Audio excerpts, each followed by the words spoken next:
서로 축복하시길 바랍니다. 흔들리지 않는 신앙을 가지고 삽시다.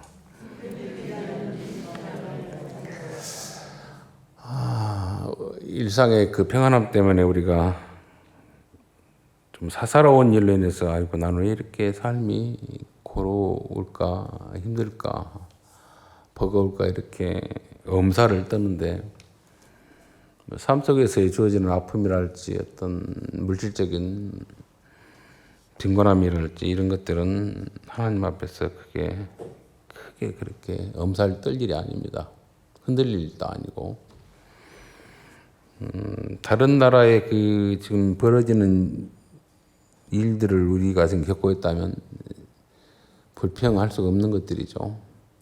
전쟁 중에 있는 나라들이 지금 곳곳에 있기도 하고 상상할 수 없는 지진으로 인해서 아파트 전체의 그 통째로 콘크리트 무덤이 시루트처럼 이렇게 눌려서 시신도 못 찾고 있는 그런 나라도 있습니다.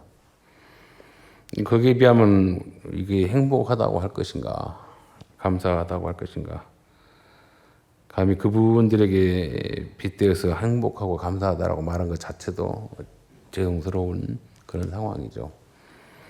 그런 삶들을, 그런 또 지구상에서 일어난 일들을 통해서 우리가 하나님 앞에 오늘 하루 숨 쉬고 있고 예배 쳐서 찾아올 수 있고 또 찬양하며 기도할 수 있는 것, 또 말씀을 들을 수 있는 이 일상의 복이 얼마나 귀하다 하는 것을 알고 어떤 경우에 있었는지 흔들리지 않냐는 신앙이죠. 어떤 인격이죠. 멘탈을 가져야 할 줄로 합니다. 그래서 축복의 말씀을 흔들리지 않는 신앙을 가집시다라고 제가 서두에 인사를 나눴습니다. 지구상에서는 죽이지 않는 전쟁이 지금 벌어지고 있습니다. 그게 뭐냐면 월드컵 축구예요. 나라와 나라가 최고의 기량의 선수들을 선발해서 또 피파라고 하는 그런 축구 기관에서 최종 엔트리의 국가들을 뽑아서 전쟁을 하는 거죠.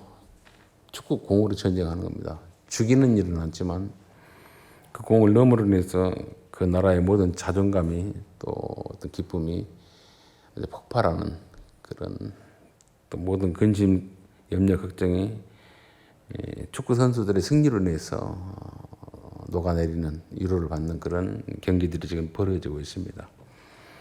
오늘 아침에 지금 6시인가 아마 프랑스하고 파라과이가 축구를 한 걸 봤는데 1대0인가를 제가 봤는데 팽팽하게 그렇게 경기를 이렇게 공수가 이렇게 교차되는데 프랑스가 일방적으로 그렇게 공격하는 걸 봤습니다. 아주 기량이 탁월하죠. 근데 파라과이의 그 나라의 선수들은 아주 조그만하더라고요. 근데 아주 우리 전라도 말로 다부져요. 깡깡합니다. 근데 어찌게 하다가 그 페널티킥을 하나 주는 실책을 범해가지고 은바페라고 하는 프랑스의 그 선수가 페널티킥을 성공시킵니다. 근데 그 성공시키는 걸로 인해서 프랑스의 국민들은 일제히 열광을 해요. 어린아이부터 시작해서 막 그렇게 기쁘고 손을 흔들고 막 아주 격렬하게 그렇게 기뻐합니다. 세상 다 가진 것처럼. 근데 골을 먹어버린 또 그 페널티킥을 지공한 그 파라과이의 선수들과 그 응원단들은 머리를 쥐어짜고 괴로워합니다. 한 장소에서 희열과 기쁨 그리고 좌절과 절망이 교차되고 나타납니다. 그걸 보면서 우리 일상이 그래요. 불행한 것은 상대의 어떤 비참함을 통해서 내가 기뻐한다는 것은 참 비참한 거죠. 상대의 어떤 회복을 또 기쁨을 통해서 내가 기뻐해야 되는데 위로받아야 하는데 그들의 어떤 망가짐, 그들의 어떤 패배를 통해서 내가 기뻐한다는 거 참 아이러니하죠. 죽이는 일은 없지만은 그 축구공 하나로 전쟁에서 승리하는 나라가 있고 패배한 나라가 있습니다. 그리고 탈락되면 바로 고국으로 가죠. 그런데 졌지만은 또 이 신종어가 있죠. 젖잘싸라고. 졌지만 아주 잘 싸웠다. 일본이 그런 칭찬을 받았더라고요. 또 파라과이도 아마 그런 칭찬을 받을 것 같아요. 아주 제가 볼 때는 기량이 딸리더라도 잘하더라고요. 투지가 강하고. 그런데 졌지만 잘했어요. 왜? 최선을 다했기 때문에. 그리고 오히려 더 위로를 해주고 싶었습니다. 멋진 경기를 해서 참 보기 좋았다. 삶에 어떤 의욕이 있었고 도전을 얻었다. 끈질김을 확인했다라고 하는 그런 동기부여를 그 파라과이 선수들이 저에게 준 것 같았어요. 왜 제가 이런 서두의 말씀을 현재 지금 지구상에 있는 월드컵을 통해서 설교 앞에 소개를 하냐. 우리 성경을 볼 때 좀 좀 깊이 좀 바라볼 수 있는 영적인 안목을 이제 가졌으면 좋겠어요. 한국교회 초창기에 복음이 들어왔을 때는 이 오순절의 이 사건을 통해서 방언 못하면 성령 못 받는 것이고 구원 못 받는 걸로 주지시켰습니다. 암송시켰습니다. 방언이 뭐라고 방언의 본질도 모르고 그렇게 많은 사람들을 지도자라고 하는 목회자들이 사람들을 가스라이팅했어요.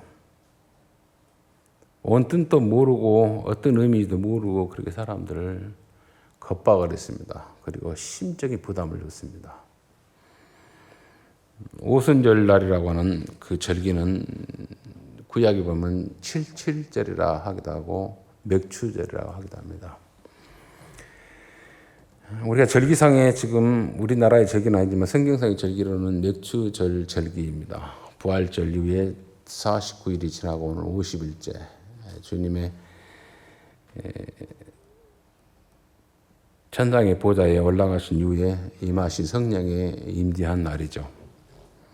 구약에서의 그 맥추절은 어떤 의미의 맥추절이냐면 가나안 땅에 이스라엘 백성들이 무혈 입생하고 들어가 보니까 그때가 마치 맥추절 절기였고 그리고 그 가나안 땅에 보니 미래의 곡식들이 풍성하게 결실하고 있었던 때였습니다. 수확을 기다리는 그런 어떤 알곡의 풍성함이 있던 그 시기였다. 그렇게 성경은 소개합니다. 그래서 많은 목회자들이 또 목사님들이 설교할 때 하나님께서 다 우리가 먹을 거를 예비하시고 땅도 주시고 우리의 인생을 평안케 하신 하나님만 믿기만 하면 그런 평안함이 있다. 이런 식으로 설교를 해도 뭐 그럴싸한 겁니다. 맞는 말 같아요. 그런데 영적으로 깊이 보면은 하나님께서 무혈 입성시킨 가나안 땅에 있는 맥추절 그 절기를 통해서 거둬야 할 곡식을 너희가 거둬라 이겁니다. 구원의 백성들이 가나안 땅에 7 그 포악한 족속들 가운데 너무 많으니 너희가 추수꾼이 되어서 친히 낫을 들어서 내 구원의 백성들을 구원해내라 한 것이 가나안 땅을 주신 목적이에요. 거기에서 77절을 찾아야 하는데 우리는 땅도 그냥 줬지 무혈입생했지 하나님 다 해주고 먹을 것도 주고 곡식도 많이 줬다. 그래서 우리는 하나님만 맹신하면 이런 것 준다. 그런 어린아이와 같은 또 유아적인 그런 신앙의 어떤 가르침을 많이 했죠. 그래서 우리가 많이 연약하고 또 유약하고 약간 영적으로 깨우치지 못하는 그런 미성숙한 신앙생활을 하면서 살아왔습니다. 그러면서 그 맥추절 절기가 마치 오순절, 마치 맥추절이기도 하고 77절 이 오순절 날이 때가 이름에 주님이 약속하신 성령이 임하시는 그 현상들이 오늘 또 본문에 그려지고 있죠.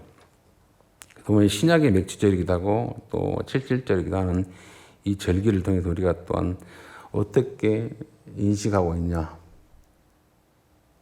방언이라고 하는 그 소리를 통해서 나도 하지만 무슨 의미인지도 모르는 소리 하면서 내가 성령 받았고 하나님의 인치심을 받았고 구원의 증거다.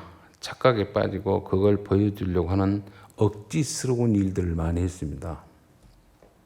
오늘 깊이 한번 생각해 보시고요. 어린아이를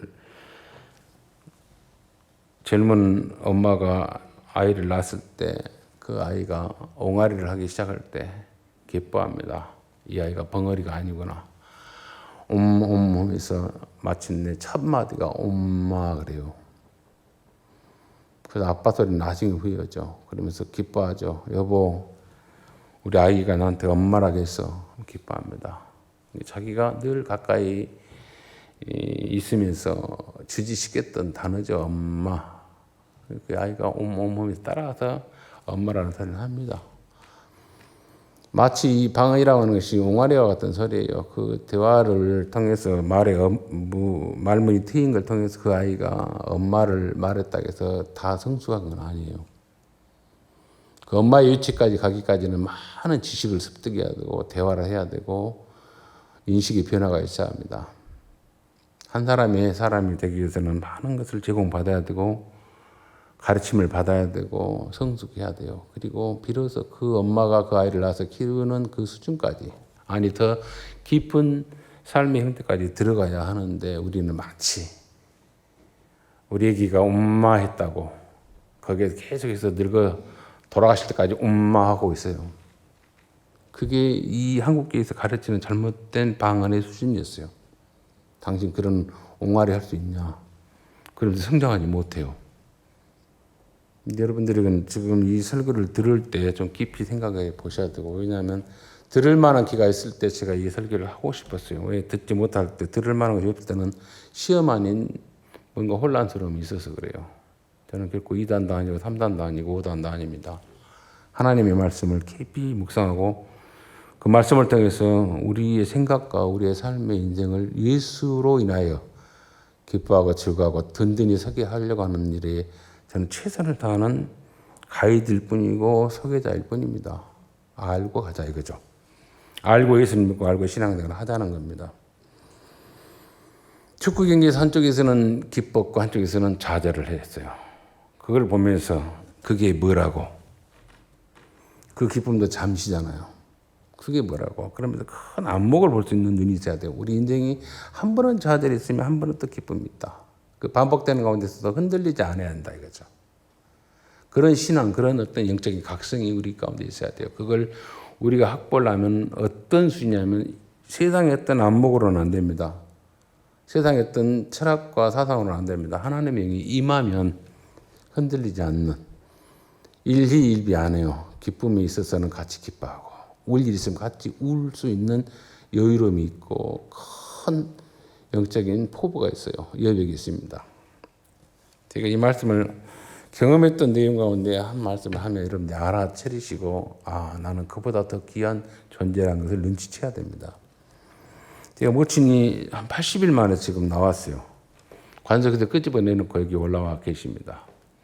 4월 14일 날 부르주셔가지고 이제 병원 생활 하다가 오늘 교회에 오셨더라고요. 본데 참 보면은 반가웠기도 하지만 또 무겁습니다. 언제 또 부러질까? 언제 또 넘어질까? 그게 늘 걱정이에요. 걱정인데 그게 제가 이제는 하도 여러 번 있으니까 안 흔들려요. 놀리지도 않습니다. 왜냐하면 달궈졌거든요. 달궈졌어요. 그래서 누가 조그마한 일 뭐 다쳤니 그렇게 내면 그것이 어쩐다고 그렇게 호들갑을 떠냐 이렇게 사람이 무뎌졌달까요? 별로 그렇게 대수롭게 생각하지 않는 강심장인지 좀 야박함인지 제 마음속에 그런 뭔가가 좀 커졌다 할까요? 흔들림이 없는 어떤 속사람의 뭐랄까 수준이랄까요? 그런 것이 어느새 자리를 잡더라고요. 놀라지 않습니다. 살고 죽음이 어떤다는 것을 제가 알기 때문에 사는 것이 사는 것이고 죽는 것이 죽는 것인데 아니요. 오늘 내가 얼마나 잘 살면 내가 얼마나 잘 죽었다 하는 것을 확인하는 겁니다. 그러니까 그 모친이 어떤 아픔으로 인해서 좀 발이 묶여서 운동을 못했는데 또 산행을 좀 못했는데 제가 산행을 하는 가운데 하나 깨달은 게 하나 있어요. 일부 때 우리 아이들에게 좀 가르쳤던 내용인데 제가 느꼈던 게 뭐냐면 산행을 할 때 꼭 물을 갖고 가죠. 또 물을 마시고 가죠. 짧은 그 산행하는 가운데 1시간 이상 하니까. 가다 보면 사람은 생리현상이 있어서 배출해야 할 그런 시기가 있습니다. 원치 않게끔. 근데 가다가 제가 산에는 화장실이 준비되어 있지 않아요. 그래서 길가에 어디 으슥한 곳에 숨어서 또 혹은 좀 사람이 안 보이는 데 들어가서 그 용변을 보죠. 그렇게 생리적인 현상을 해소하죠. 그래서 제가 자주는 아니지만 가끔 이렇게 그런 이제 생리적 현상이 생기면 가서 소변을 보려고 길가에서 누가 올까 싶어서 보지 못하고 좀 깊은 데는 아니더라도 후미진 곳, 안 보이는 곳을 가서 이렇게 제 몸을 가리고 은신하면서 소변을 보고 용변을 해결합니다. 근데 그때 해결할 때 보면은 그곳에 꽃이 이름은 모르는 그 꽃들 조그마한 것들이 피어 있는 걸 봐요. 그걸 보면서 저도 대수롭게 보지 않았지만 그걸 보면서 생각을 한번 했어요. 아, 저것이 여기에 피었구나. 내가 소변 보러 올 때 기다려서 그걸 자기 보라고 자기를 피웠을까? 이런 생각도 해봤어요. 흠이진 곳입니다. 아마 누군가가 한 번도 거기를 찾아오지 않을 수도 있는 그 자리예요. 그 꽃은 이름 없는 것인데 제가 지금 보면 하얀 찔레꽃 같았어요. 근데 그 꽃이 거기 필 때 누구에게 보여주려고 핀 것도 아니에요. 자랑하려고 핀 것도 아닙니다. 그냥 제가 잠시 몸을 숨기고 가서 제 생리적인 현상을 해결하려고 들어가다가 제 눈에 한번 발견된 꽃이에요. 근데 그 꽃은 그 자태로 나에게 말을 합니다. 나는 결코 외롭지도 않고 누가 와서 이쁘다 말하지 않고 누가 나를 보고 환호하지 않을지라도 나는 나더러의 고고한 꽃을 피고 질 뿐이다. 그걸 제가 느꼈어요. 예수님께서는 비유를 통해서 이런 말씀합니다. 공중에 나는 새를 봐라. 길쌈도 하지 않습니다. 농사지지 않습니다. 먹이신다, 입히신다 그래요. 저 이름 없는 저 보잘것없는 백합화라고 하니까 여러분들 화려한 꽃이 아니에요. 아주 조그마한 잔디에서 나는 그런 조그만 파랭이 꽃 같이 생겼습니다. 그걸 백합화라 그래요. 이스라엘 가니까 보잘것없는 거 저것 봐라. 하나님께서 곱게 입히시지 않느냐 그래요. 하나님께서. 근데 그 새들도 그 이쁜 솔로몬의 영광보다 이쁜 그 꽃들도 하나님을 아버지라 못해요. 근데 나는 하나님을 아버지라 부르는 권세를 예수로 인해서 얻었습니다. 하나님을 아버지라 부르는 자의 멘탈이, 자존감이, 그 인격이 더 출중해야 하는가? 아니면 하나님을 아버지라 부르지 못하는 저 미물들이 나보다 더 멘탈이 출중해야 하는가? 비교를 해봤습니다. 저 꽃들도 불평하지 않고 누가 보지 않고 보아주지도 않고 알아주지 않을지라도 자기 몫에 그 후미진 곳에서 피다가 집니다. 하나님께서 우리에게 내 삶의 형편이, 내 삶의 어떤 여건이, 상황이 아무리 고롭고 힘들고 안타까울지라도 그 꽃보다는 내가 더 존귀한 존재고 고고한 자예요. 흔들리지 않냐는 하나님에 대한 약속이 있습니다. 예수 안에서 영원한 영생이 있습니다. 그게 뭐예요? 내게 주신 약속이에요. 이걸 알기까지는 내 생각으로는 알 수 없습니다. 하나님 영이 내게 임했기 때문에 나를 감동시키고 알게 하기 때문에 내가 이걸 느끼고 아는 거예요. 보는 겁니다. 오늘 오순절날 한 곳에 모여서 기도하라 했으니 또 기다리라 했으니 그들이 기다렸습니다. 많은 수가 120명 이상이 되겠죠. 근데 하늘로부터 호련히 급하고 강한 바람 같은 소리가 있었다. 그들이 앉은 곳 온 집에 가득했다. 마치 월드컵에 있어서의 한쪽은 승리하고 골 넣으니까 환호하는 것 같이 그런 환호가 있었고 기쁨이 있고 환희가 있었겠죠. 근데 한쪽은 좌절과 절망과 곧 지구가 망할 것처럼 슬프고 안타깝고 서로 위로가 필요한 그런 또 나라도 있습니다. 그런 구역도 있습니다. 근데 보니까 이게 영적으로 보든지 실제로 보든지 불의 혀처럼 갈라지는 것들이 그들에게 보여 각각 사람이 하나씩 있더라. 그래서 그림이 이렇게 촛불의 모양처럼 이렇게 사람 머리 위에 있는 걸로 우리가 많이 각인되어 있고 가스라이팅 당했습니다.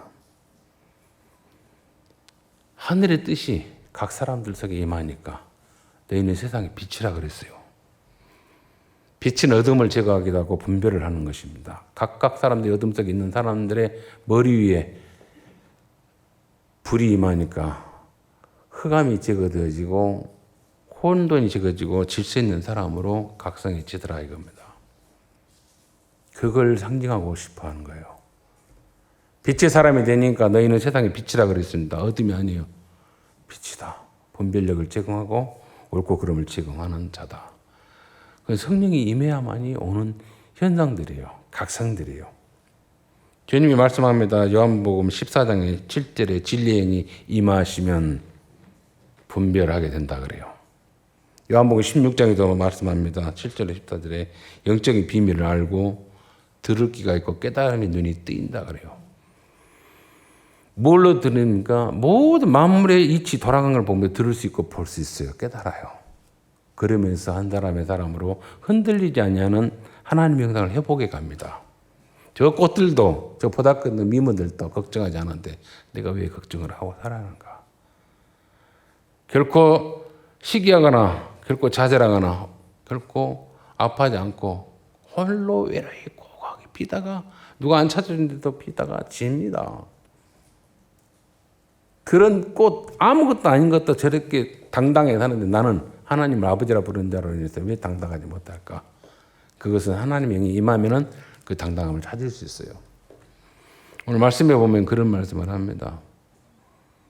마치 불의 혀처럼 갈라지는 것들이 그들에게 보여 각 사람이 하나씩 하나씩 임했다. 빛의 사람이 되는 거죠. 분별력이 있는 거죠. 그걸 상징합니다. 그들이 다 성령의 충만함을 받고 하나님의 영의 충만함입니다. 그 충만함이 임하면 뭐예요? 뭐가 옳고 그름인지, 어떻게 내가 서야 하는지, 어떻게 내가 행동해야 하는지, 말해야 되는지, 버텨야 하는지를 내가 아는 자로서의 흔들림이 없는 인격체입니다. 그들이 다 성령의 충만함을 받고 성령이 말하게 하심을 따라 다른 언어로 말하기를 여기서 우리가 많은 오해를 해요. 한 축구장에서 한 사람들은 울고 좌절하고 머리를 쥐어 감쌉니다. 슬퍼요. 그런데 서로 위로해줘요. 또 한쪽에는 한 골의 승리로 인해서 막 한이에 넘칩니다. 근데 다 공동체 아니에요. 단 그 경기장 아니에요. 주님이 우리 볼 때 우리 인생 속에서의 한 지구라는 경기장 아닙니다.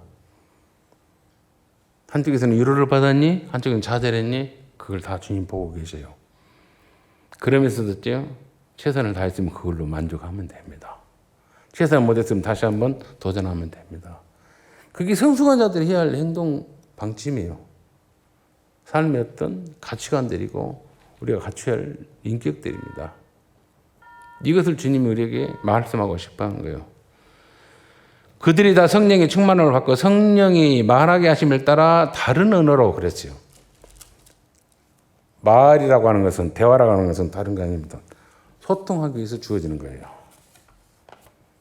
내가 몰래 후미진 곳에서 흡연을 보려고 어떤 생진 현상을 해결하려고 숨었던 그곳, 숨어서 내가 용변 해결할 때 말없이 피었던 그 꽃은 내게 말했습니다. 나는 외롭지 않습니다.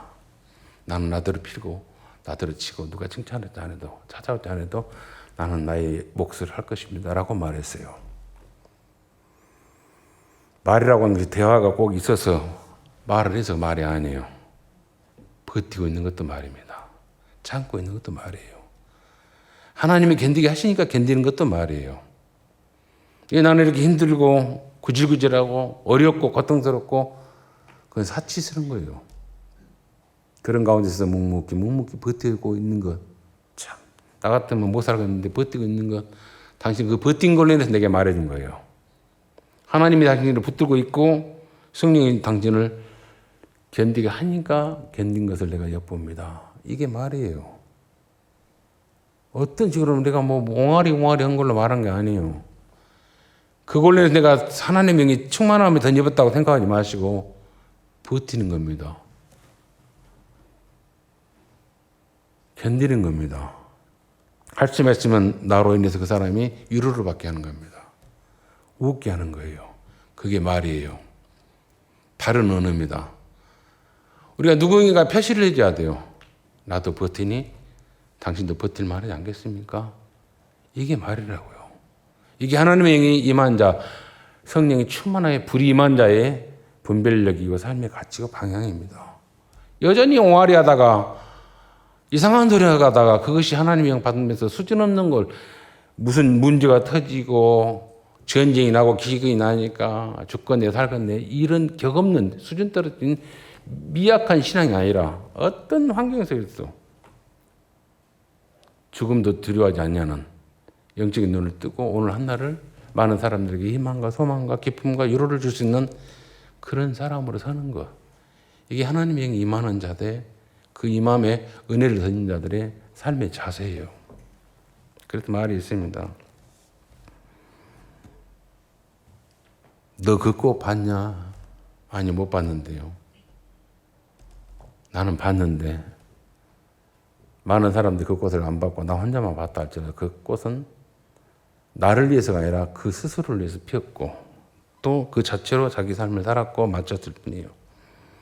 누군가가 이쁘다 아름답다 인정하지 않고 칭찬하지 않아도 흔들림이 없는 그 꽃의 피이고 짐인 것처럼 사람들의 인정과 또 칭찬과 또 어떤 기대에 목말라지 않고 하나님께서 입히시고 하나님께서 가꾸신 대로 사람의 눈에 띄지 않는 후미진 곳일지라도 인정이 없고 칭찬이 없고 환호가 없다 할지라도 그저 피다가 지면 서러워한 그런 상황일지라도 하나님 나를 여전히 기르시고 보고 있고 가꾸신다는 걸 알고 내가 있는 자리에서 나로서의 납니다.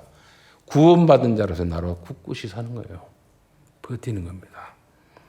그게 뭡니까? 내가 그렇게 섰을 때 많은 사람들이 나를 통해서 삶의 도전을 받게 돼요. 가나안 땅에 입성한 사람들에게 미리 가득 찬 그 곡식을 주는 것 뭐겠습니까? 그 땅의 거민들을 당신의 백성을 만들어라 했어요. 어떻게?